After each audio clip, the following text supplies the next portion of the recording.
PCOS ಅಂದ್ರೆ polycystic ovarian syndrome ಅಂತ ಇದ್ದಿದ್ದ ಹೆಸರನ್ನ ಪಿಎಂಒಎಸ್ ಅಂದ್ರೆ poly endocrine metabolic ovarian syndrome ಅಂತ ಚೇಂಜ್ ಮಾಡಿದ್ದಾರೆ. ಯಾಕೆ ಈ ರೀತಿ ಚೇಂಜ್ ಮಾಡಿದ್ರು? ಪಿಸಿಒಎಸ್ ಅನ್ನೋ ಹೆಸರು ಚೆನ್ನಾಗಿರ್ಲಿಲ್ವಾ ಅಂತ ಕೇಳ್ತೀರಾ? ಪಿಸಿಒಎಸ್ ಅಂತ ಹೇಳಿದ್ರೆ ಇದು ಜಸ್ಟ್ ಓವರಿ ರಿಲೇಟೆಡ್ ಒಂದು ಸಮಸ್ಯೆ.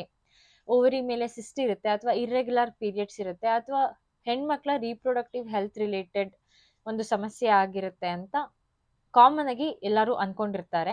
ಬಟ್ ಪಿಸಿಒಎಸ್ ಇರೋ ಹೆಣ್ಮಕ್ಳಲ್ಲಿ ಅವರ ಓವರಿ ರಿಲೇಟೆಡ್ ಅಂದ್ರೆ ಅವರ ರೀಪ್ರೊಡಕ್ಟಿವ್ ಹೆಲ್ತ್ ರಿಲೇಟೆಡ್ ಅಷ್ಟೇ ಅಲ್ಲದೆ ಎಷ್ಟೊಂದು ಹೆಲ್ತ್ ಕನ್ಸರ್ನ್ಸ್ ಅಂದ್ರೆ ಅವರ ಮೆಟಬಾಲಿಸಮ್ ಆಗಿರ್ಬೋದು, ಹಾರ್ಮೋನ್ ಹೆಲ್ತ್ ಆಗಿರ್ಬೋದು, ಇನ್ಸುಲಿನ್ ರೆಸಿಸ್ಟೆನ್ಸ್ ಆಗಿರ್ಬೋದು, ವೇಟ್ ಗೇನ್ ಮತ್ತು ಅವರ ಸ್ಕಿನ್ ರಿಲೇಟೆಡ್ ಸ್ಲೀಪ್ ಇಶ್ಯೂಸ್ ಇಂದ ಡಿಪ್ರೆಷನ್, ಆಂಗ್ಸೈಟಿ ಹೀಗೆ ಹಲವಾರು ಸಮಸ್ಯೆಗಳಿಂದ ಸಫರ್ ಮಾಡ್ತಾ ಇದ್ರು.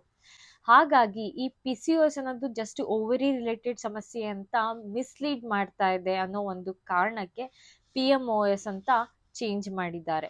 ನಿಮಗೂ ಕೂಡ ಪಿಸಿಒಎಸ್ ಅಥವಾ ಪಿಎಂಒಎಸ್ ಅನ್ನೋ ಒಂದು ಸಮಸ್ಯೆ ಇದ್ರೆ ನಿಮ್ಮ ಈಟಿಂಗ್ ಹ್ಯಾಬಿಟ್ಸ್, ನಿಮ್ಮ ನಿದ್ದೆ ಮತ್ತು ನಿಮ್ಮ ಲೈಫ್ ಸ್ಟೈಲ್ ಚೇಂಜಸ್ ಮತ್ತು ನಿಮ್ಮ ಫಿಸಿಕಲ್ ಆಕ್ಟಿವಿಟಿನ ಕರೆಕ್ಟ್ ಮಾಡ್ಕೊಳ್ಳೋದ್ರಿಂದ ನಿಮ್ಮ ಈ ಒಂದು ಸಮಸ್ಯೆನ ರಿವರ್ಸ್ ಮಾಡೋದಕ್ಕೆ ಸಹಾಯ ಆಗುತ್ತೆ. ನಿಮಗೆ ಈ ಪಿಸಿಒಎಸ್ ರಿಲೇಟೆಡ್ ಏನಾದರೂ ಸಿಂಪ್ಟಮ್ಸ್ ಕಾಣಿಸ್ತಾ ಇದ್ರೆ ಅದನ್ನ ಸ್ಟಾರ್ಟಿಂಗ್ ಅಲ್ಲೇ ಇಗ್ನೋರ್ ಮಾಡಬೇಡಿ. ಅದು ತುಂಬಾ ತೀವ್ರತೆ ಜಾಸ್ತಿ ಆಗೋವರೆಗೂ ಕಾಯಬೇಡಿ. ಆದಷ್ಟು ಬೇಗ ಆಕ್ಷನ್ ತಗೊಂಡು ನೀವು ಈ ಪಿಸಿಒಎಸ್ ಅಥವಾ ಪಿಎಂಒಎಸ್ ಏನಿದೆ ಇದರ ತೀವ್ರತೆಯನ್ನ ನೀವು ಕಡಿಮೆ ಮಾಡ್ಕೊಳ್ಬೋದು.